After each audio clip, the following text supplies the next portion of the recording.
Olá, seja mais uma vez muito bem-vindo aqui ao canal do Ayrton Broto. Pessoal, se inscreva no nosso canal, deixe seu like, compartilhe nosso vídeo. No final, diga o que você pensa desses assuntos aí, porque é importante. Hoje eu vou fazer uma atualização rápida dos dois mais agudos pontos de contato da geopolítica e um outro que não está tão agudo assim, mas é extremamente importante. Pois é, pessoal. O primeiro ponto que eu vou falar é na Ucrânia. Vamos lá. O que é operação militar especial para um, que é guerra para outro, e na prática é um conflito armado, talvez o mais intenso desde a Segunda Guerra Mundial. Parece que está realmente decidido. Os russos usaram mais uma vez a tática de moer o inimigo, destruir o inimigo e depois avançar com poucas ou nenhuma resistência. Tanto que assim, essas últimas semanas, essas últimas 2 ou 3 semanas, os russos vêm conquistando de 1 a 2 localidades. Tá, não são grandes cidades, né? São pequenas cidades e aldeias. Isso é muito comum aqui na Europa, você ter uma população bastante espalhada pelo território. Você tem umas cidades maiores que concentram realmente boa parte da população, mas você tem muitas cidades pequenas e aldeias, e essas cidades não são tão grandes, então essas cidades não são tão longe assim das cidades grandes, mas os russos vêm conquistando essas cidades e tal. Aí o Ocidente já tinha falado que pretendia fazer isso e diz que vai fazer uma cimeira de paz na Suíça e convidou vários países, menos os russos. Bom, menos os russos não convidou, por exemplo, outros países também. Mais interessante é que as respostas e confirmação de presença são apenas daqueles aliados mais diretos dos Estados Unidos, ou seja, a Europa Ocidental e alguns outros países espalhados pelo mundo, como o Canadá, a Austrália, Japão, Singapura e tal.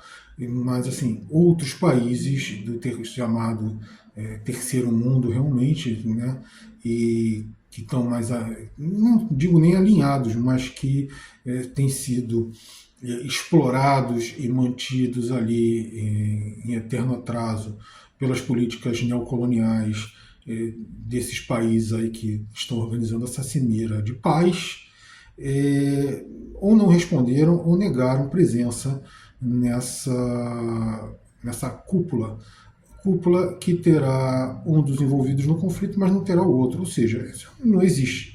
O que eles vão fazer? Vão resolver, não, olha só, vamos fazer a paz, então aqui as condições, eles estão perdendo e vão querer impor as condições, porque assim, eu falei aqui que o russo tem conquistado aí de 1 a 2 aldeias por dia, praticamente, né, cidades pequenininhas, mas também já conquistou pelo menos uma cidade média, uma grande está em via já de conquistar uma outra cidade grande, né?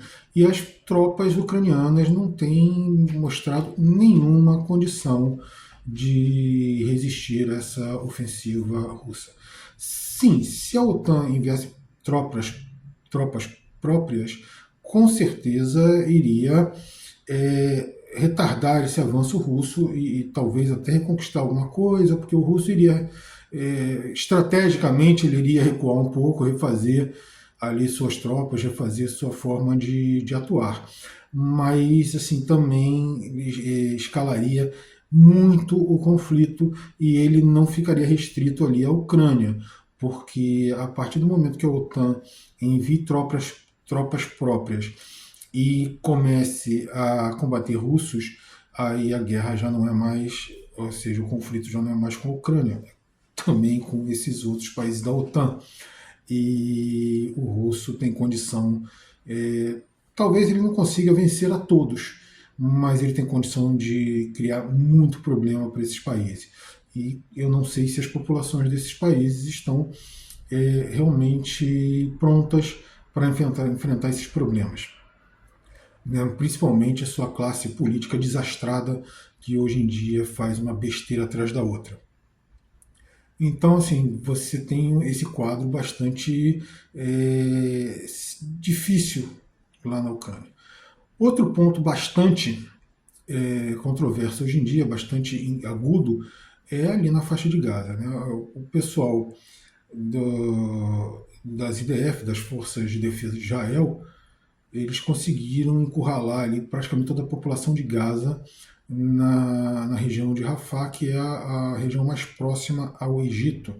É uma cidade, né, mais próxima ao Egito, uma região bastante pequena, que eles colocaram mais de 1 milhão e algumas centenas de milhares de pessoas, mais de 1 milhão e algumas centenas de milhares. Os números vão de 200 mil a 500 mil, ou seja, de 1 milhão e 200 a 1 milhão e 500 mil pessoas ali em Rafah. Além dos mais de 40 mil mortos já civis da, da região da faixa de Gaza, você tem uma série muito grande de pessoas feridas e destruição de infraestrutura que é proibido por qualquer convenção internacional, como hospitais, escolas, universidades, etc, etc, etc. Pois bem, aí Israel foi avisado para não fazer. Vários países, inclusive os Estados Unidos, disse que não era para Israel entrar em Rafah, mas Israel entrou em Rafah. O que eu acho interessante é que tem vários canais e meios de comunicação que estão a dizer que o Rafah é um problema mais sério para Israel, porque Israel está perdendo em Rafah. Sim, eles estão bombardeando, matando civis, como em outros lugares, mas as forças terrestres estão enfrentando um problema muito sério para entrar na região de Rafah.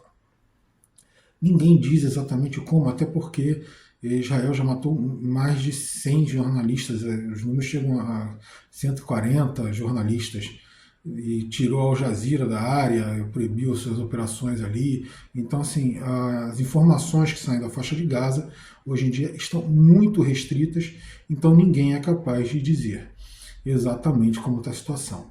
Mas eu acho que é bastante sintomático da situação quando Netanyahu foi fazer uma visita a feridos num hospital em Tel Aviv, feridos das IDF, né?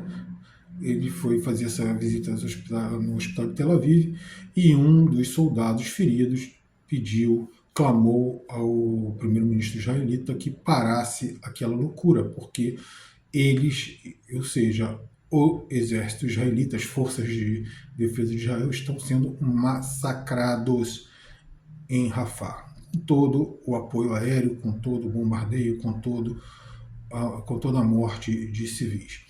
Esse vídeo viralizou na internet, né, em vários, principalmente para o pessoal que acompanha essas coisas. É lógico que quem não acompanha não vê, mas assim, quem acompanha teve acesso a esse vídeo, então isso eu acho que dá meio conta. Claro que você tem que levar em conta aí que é um soldado que foi ferido na guerra e que pode estar, possivelmente está traumatizado com tudo aquilo que viu e que sentiu durante o seu período ali de conflito, de combate. Mas ele é sintomático porque assim, é uma quantidade grande de feridos e porque ele talvez esteja ali sintetizando o sentimento de muitos. Porque, embora Israel diga que perdeu apenas 270 homens até agora, especialistas e pelas contagens de carros de combate destruídos, etc., etc., estimam que foi ao menos entre 2 e 5 mil homens mortos de Israel. Baixas efetivas, mais de 10 mil. Enquanto isso, o Hamas não teve nem perto dessas perdas. Então é isso aí, pessoal. Essa é a situação na faixa de Gaza. E embora muitos tenham falado que não era para Israel invadir Rafah, a verdade é que nenhum deles tomou nenhuma atitude concreta para evitar esse banho de sangue que está correndo dos dois lados agora. A única diferença é que o sangue palestino é de civis e o sangue israelense é de militares. Pois bem, o terceiro ponto que eu gostaria de comentar aqui é a relação do Extremo Oriente, que os identitários idiotas ficam, não pode falar Extremo Oriente, meu filho, eu falo Extremo Oriente a hora que eu quiser. Né? Que lá do pessoal do Extremo Oriente com o Extremo Ocidente. Então, assim, China e Estados Unidos azedam ainda mais as relações, principalmente por parte dos Estados Unidos, que é acompanhado de perto ali pelo cachorrinho União Europeia. Pois bem, a União Europeia já ameaça a China, né? O Xi Jinping teve em uma visita aqui a 3 ou 4 países na Europa, sendo que o mais importante foi a França, e seriam reuniões bilaterais.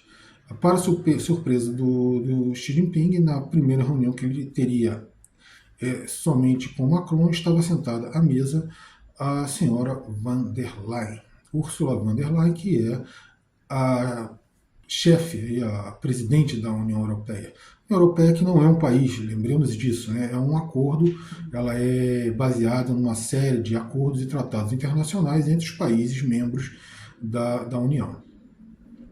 E a senhora von der Leyen esteve sentada à mesa com Xi Jinping para ameaçar o líder chinês, da mesma forma que já tinham sido feitas ameaças à China, não só por Blinken, mas também por outros representantes, inclusive da Alemanha, que estiveram por lá, né, que a China está produzindo muito e que tem que diminuir a sua produção, porque senão eles vão sancionar a China, etc, etc, etc. Nessa mesma turnê do Xi Jinping, ele esteve no leste europeu e anunciou que seria feita uma instalação de uma fábrica de carros elétricos no leste europeu, um dos países, agora não lembro se é Hungria ou Romênia, mas ele ia fazer a instalação de uma fábrica de carros elétricos. Em Portugal já está assim, acordado, a não ser que o atual governo português dê para trás, mas será uma fábrica de baterias para carros, celulares, etc, etc, gigantesca, um pouco ao sul ali de Lisboa, que seria para abastecer todo o mercado europeu com essas baterias. E talvez por isso tenhamos tido problemas aqui que levaram à deposição do governo de Antônio Costa, já que Portugal tem algumas reservas de lítio e essas baterias são feitas com lítio, então havia já movimentos para que se explorasse esse lítio em Portugal, e parece que ou eles não querem que a China instale essa fábrica, ou eles estavam brigando para ver quem é que iria explorar esse lítio em Portugal. A ver, o futuro nos dirá exatamente qual era a situação. Pois bem, mas a situação com o leste europeu e com o leste da Europa não termina por aí, já que Robert Fico sofreu, é o primeiro-ministro da Eslováquia, né? Ele sofreu uma tentativa de assassinato essa semana, em que levou 2 tiros, um de pouquíssima gravidade, mas um no abdômen, que é um pouco mais sério. De qualquer forma, ele pôde ser levado ao hospital, foi operado e não corre perigo. O problema é que Robert Fico, além de o Viktor Orbán e mais 1 ou 2 de países menores do leste europeu, são contra o encaminhamento que a União Europeia tem dado aos relacionamentos com a Ucrânia e com a Rússia, ou seja, eles querem que se pare os apoios ao governo da Ucrânia e não que se virem amiguinhos da Rússia, mas que parem as hostilidades, porque no fundo as hostilidades têm partido da Europa para a Rússia. A Rússia apenas reagiu. Infelizmente a verdade é essa. É lógico, o russo não é santo, mas a verdade é que a Europa vem aumentando a pressão, apoiada pelos Estados Unidos e a OTAN, e eles vêm aumentando essa pressão sobre a Rússia, e a Rússia não é o Brasil que tenta acomodar as coisas. A Rússia até, de várias vezes, tentou reuniões para se discutir a situação e a política de segurança na Europa, e sempre foi rechaçada essas aproximações da Rússia, inclusive com o maior dos rechaços, ou seja, o sepulcral silêncio dos líderes mais proeminentes da Europa, ou seja, da própria Europa. Então, assim, não chegou uma hora que não restou à Rússia uma reação realmente mais forte, mais firme. E aí a Rússia é tida como a malvadona. Não é bem assim a coisa. Tá? A Rússia não é santa, mas a verdade é que a Rússia está se defendendo. Ela vai esperar o quê? Que derrubem governos na Rússia, que destruam seu território, que tomem suas riquezas, para depois ficar chorando como eles são malvadões? Não. Ela age de forma a defender seus interesses. A Europa também, ela só está agindo de forma errada, até porque a Rússia já mostrou que, sentando à mesa e negociando, tem muito espaço para se adquirir essas riquezas russas, e essas riquezas já estavam sendo adquiridas há muitas décadas. Né? Não sei por que a Europa agora resolveu tomá-las. É isso aí, pessoal. Obrigado pela presença de todos aqui. Esse vídeo eu acho que ficou um pouquinho maior do que o normal, mas tinha que ser feito. E obrigado pela presença de todos aqui mais uma vez. Até o nosso próximo vídeo.